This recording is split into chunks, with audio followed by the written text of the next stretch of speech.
Olá, queridos, a paz do Senhor Jesus. Eu tenho uma palavra de Deus para você nesse dia que está no Evangelho de Lucas, capítulo 2, versículos 36 e 37, que diz assim: E estava ali a profetisa Ana, filha de Fanuel, da tribo de Azé. Esta era já avançada em idade e tinha vivido com seu marido 7 anos desde a sua virgindade, e era viúva de quase 84 anos e não se afastava do templo, servindo a Deus em jejuns e orações de noite e de dia.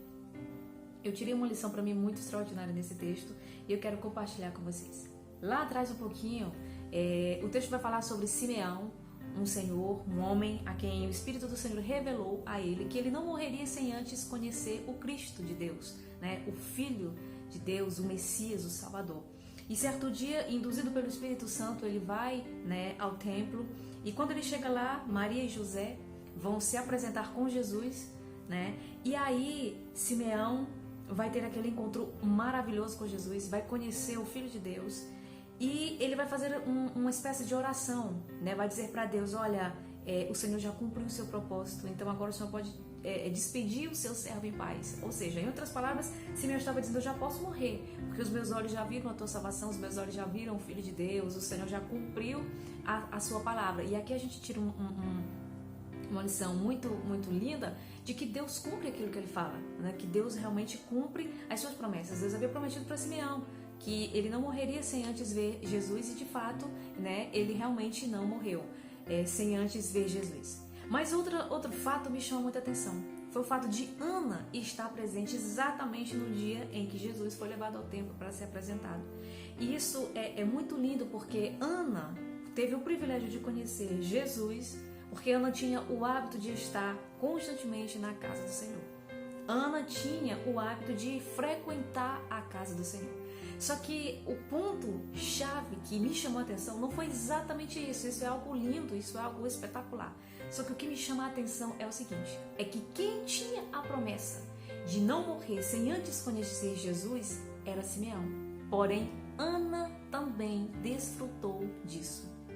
Ou seja, Ana também não morreu sem antes conhecer o Filho de Deus. E aí, aqui é que eu quero chamar a sua atenção para algo que o Senhor ministrou no meu coração e eu quero compartilhar com você. Você não precisa de uma promessa específica para ser abençoado por Deus. Oh, glória a Jesus! Eu vou repetir.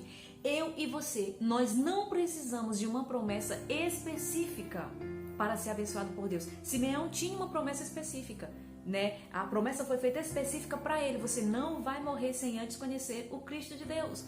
Ana não tinha essa promessa, porém foi abençoada da mesma forma que Simeão. Por que eu estou dizendo isso? Porque às vezes na nossa caminhada a gente para e a gente fica olhando para a vida do outro pensando: ah, fulano de tal tem uma promessa tão linda, Deus falou que vai usar ela no louvor, vai soprar o nome dela, o nome dele nos 4 cantos da terra, e Deus nunca me fez uma promessa como essa. Ah, ei, querido, você não precisa de uma promessa específica para ser abençoado por Deus. Não precisa. A maior promessa todos nós temos, todos nós desfrutamos da palavra do Senhor, que é a maior promessa feita para a nossa vida. Então, não fique olhando para a vida dos outros e se subestimando, achando que Deus não te abençoa, achando que você não vai ser usado por Deus, que você não vai conseguir prosperar na sua vida espiritual porque você não tem uma promessa específica. Ah, eu não vou mais cantar porque Deus fala com todo mundo e Deus nunca falou comigo. Querido, o Evangelho é para todos nós pregarmos, independente de termos uma promessa específica ou não.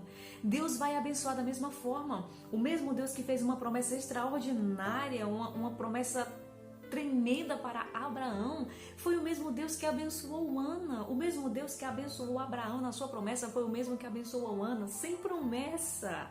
Então entenda que a gente não precisa de uma promessa específica. Para eu ganhar almas para Cristo, eu não preciso que alguém chegue e diga para mim: ah, você vai ser uma cantora. Se eu sei cantar, então eu vou lá na igreja e eu canto, eu vou lá nos cultos e eu canto, eu vou lá na minha faculdade, eu canto, no hospital, se eu puder, eu vou lá e eu canto. Aonde eu puder entrar, eu vou lá e canto, sem que eu tenha uma promessa específica. E Deus vai me usar da mesma forma. Ah, mas é porque eu preciso que alguém coloque a mão na minha cabeça e profetize que eu vou ser um pastor futuramente, que eu vou ser um pregador. Se você tem chamada de Deus, não precisa ninguém profetizar para você. Isso vai acontecer no momento certo. E se não acontecer, Deus vai te usar da mesma forma. Então eu vou repetir para você entender bem. Não fica correndo atrás de promessa. Não fica correndo atrás de profecia. tá bom? Deus vai te usar da forma como você é. A promessa de Deus, a maior promessa, a Bíblia Sagrada está sobre a nossa vida. E a profecia vai dizer que a quem mais é dado, mais é cobrado. Então, quem tem uma profecia, ou melhor, uma promessa específica sobre a sua vida, vai ser abençoado. Mas também Deus vai requerer mais dele, Deus vai cobrar mais aquela pessoa, né? E Deus não vai deixar de abençoar ninguém simplesmente pelo fato de não ter uma promessa específica. Ana não tinha uma promessa específica e teve a oportunidade de conhecer Jesus da mesma forma que Simeão foi abençoado, sendo que ele tinha uma promessa específica. Ana não tinha, porém ambos foram abençoados pelo mesmo Deus, com a mesma graça de conhecer o Salvador. Que se essa palavra edificou você, compartilhe com alguém e até a próxima.